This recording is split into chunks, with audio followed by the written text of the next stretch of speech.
America continues to be one of the world's leading hotspots. We are generating 40, 50,000 new infections a day. That's just the people we're identifying. It's better than where we were about a month ago, but still quite bad.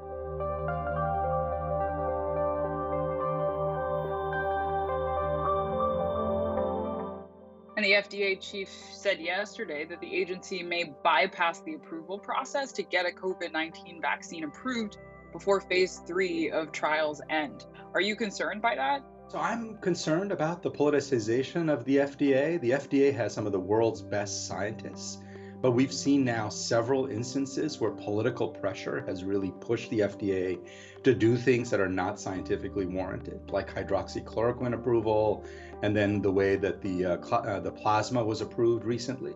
And so we have to make sure that we don't do that for the vaccine, that we have really robust data, that we have both data on whether it works, we have data on whether it's safe before a vaccine is approved.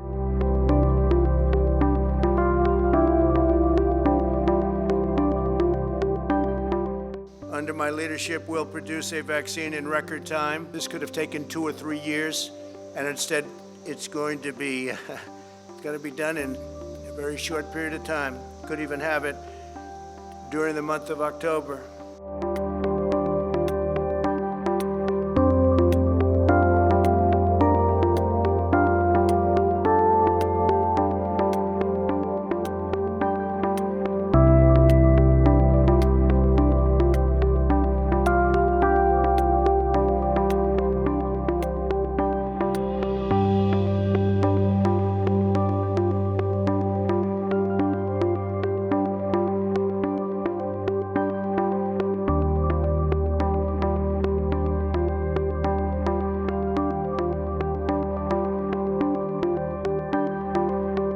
If we're lucky and if things go very well, it'll be early 2021, let's say in the kind of February, March, April time period. Obviously, if things go more slowly and we're not as lucky, it might be a little bit later in the year.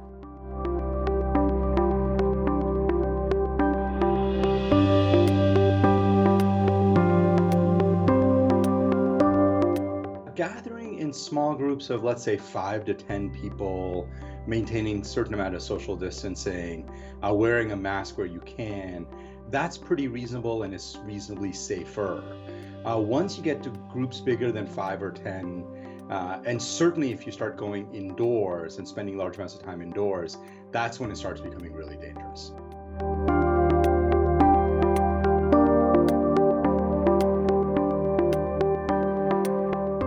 I'm hoping everybody will get a flu vaccine. Absolutely critical people do that. I'm hoping people will maintain some amount of social distancing and hand washing, which will also help with the flu. But if we don't get our act together on COVID, it's going to end up being a really hard winter.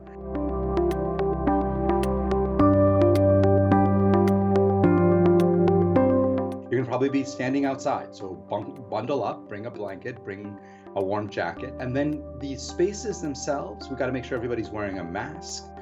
We got to keep it pretty distant, pretty well ventilated, opening up the windows and doors in these places so there's fresh air. The key for people is expect to stand in lines, bring warm clothes, but my goodness, please, please, please vote, because that is the one chance we get to pick our leaders, and we've got to make sure we pick leaders who really care about our health.